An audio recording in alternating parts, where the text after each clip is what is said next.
Today I'm going to be talking about this pack of books. These are all the books I attempted in 2023. There is a total of 19 books in this pile, and out of these 19, I have read a total of 13. So which books did I read all through, and which books did I not finish? Let's start from there.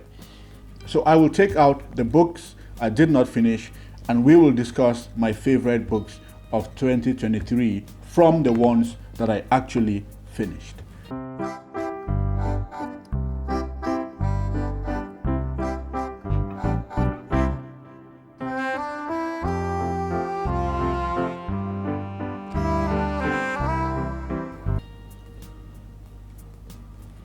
Oh, how the mighty tower has fallen.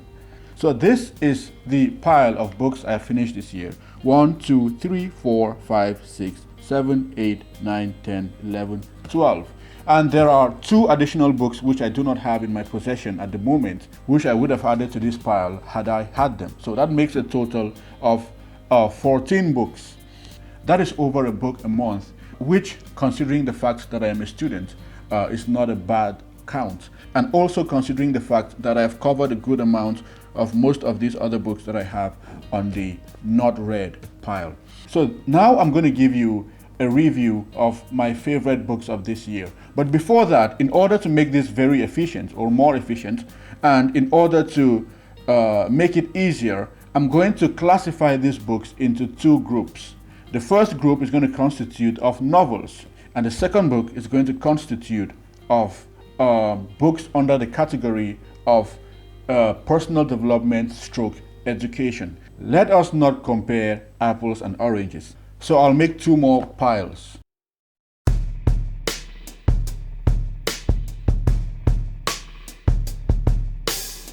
This little pile is for novels. I must add that the 2 books which are currently not in my possession all fall under the category of novels. It is Jane Eyre and The Time Traveler's Wife. So they all fall under the category of novels. So I've read a total of 2, 3, 4, 5, 6, 7 novels this year.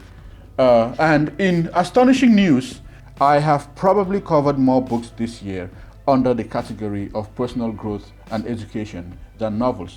This would be a first in history. 1, 2, 3, 4, 5, 6, 7. Woo! That's 50%. 50% education, 50% novels. This is a first. You're literally watching history happen. This has never happened before. It's always an overwhelming majority of novels and a few motivational books. And this also explains probably why I have not read as many as I usually do, because reading books under the category of motivation and personal growth, it takes more time. They require more intensive reading, a deeper perusal of the contents. So I took my time to enjoy these. The best novel of 2023 has to be Mistborn, The Final Empire by Brandon Sanderson.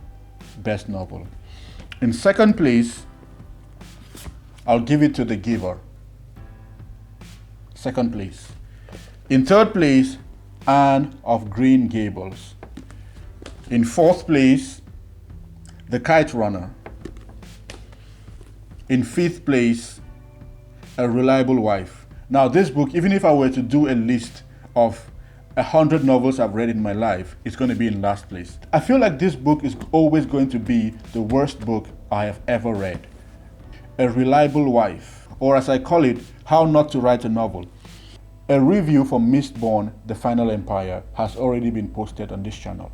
So for the other books, they will be coming up. I've already shot them. I'm currently in the process of editing. So if you have not subscribed yet, do so in order not to miss out.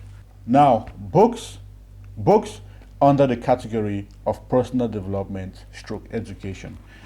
The most educative book I have read by far this year has to be Talk Like TED. This book, it teaches you some psychological secrets on how to give a good talk, but it also gives you a lot of advice on life in general. So I would rank it as my favorite book of this year. The second one, which I found to be quite interesting, is How to Read a Book. How to Read a Book has been instrumental to me as well. So I'm going to bring it in second place. In third place, I have The Incredible Lightness of Being, Milan Kundera. It educated my mind and it also fed my soul. I loved it. Next, Being Logical. This small book, Being Logical, it contains the very basics of logic and logical thinking. Very important. Next, Why Men Love. You can see the word. This book I found to be very interesting. It wasn't so educative, but it was just interesting. I agreed with a few things, but I disagreed with quite a lot of what the author had to say. I will make a review of this. All of these books I'm going to make reviews of on this channel. Next, Design Your Life, or Designing Your Life. This book is like a summary of how the principles of product design, or the ideas that guide the principles of product design, can help you build your life. A life that is engaging, it is inspiring, and it is fulfilling. Very important. And then in last place, well, not necessarily in last place, last but not the least, Word Power Made Easy, a book for increasing your vocabulary. The ideology that the author uses to help us memorize and learn new words is it's innovative and it's effective. So I'll make a review on this as well. Now let's attack the pile of books that I did not finish this year. First, I will eliminate Oliver Twist, because even though I've not finished it, it's not because I decided not to finish it. I just ran out of time. I'm in the process of reading it. I will do a more in-depth review of Oliver Twist on my channel. So it's going to be coming up. Look forward to that. Then I have The Lovely Bones. The Lovely Bones I thought I would love.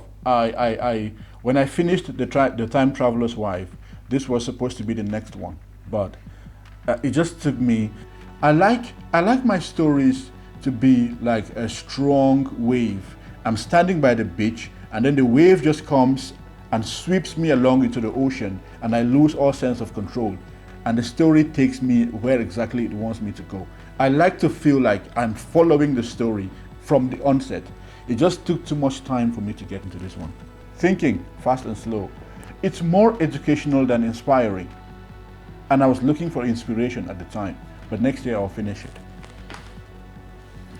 The Sun Sister. This one I'm almost done. I'm almost done with The Sun Sister. I stopped reading because I just found something more interesting.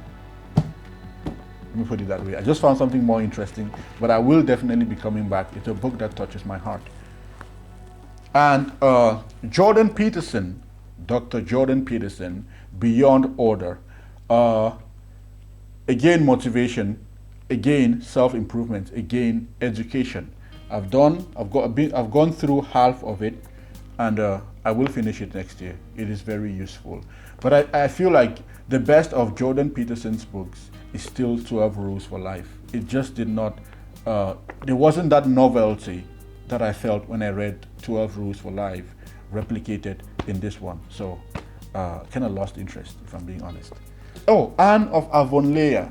Anne of Avonlea, the second part of Anne of Green Gables. I did not enjoy it that much. Not to say it's not interesting, but I feel like the magic of Anne of Green Gables, Anne being a child, was not transferred into this novel. Anne's challenges were different, and I just could not follow. The magic wasn't there anymore, or it wasn't as strong as it was in the first book. Don Quixote. Don Quixote. Ladies and gentlemen, I don't get it. I tried, and I guess it's not my kind of book, I would say. I'll make an in-depth review, and I'll have a discussion on why I don't really like it. Don Quixote, ladies and gentlemen. So that is a wrap for this video. These are my books, the books I've flirted with, the books that I've enjoyed, the books that I've loved, the books that I've not finished. All of them in 2023. You just need to check on my channel and see books I've made reviews of, and those books were my favorite. So thank you for watching. Leave a like on the video, subscribe, because reviews of these books are going to be coming up. And also, please, in the comment section, leave a list of books you've read in 2023 and books you would recommend for me to read in 2024 as well. I wish you a happy new year. See you in the next video and in the next year. Wishing you all the best.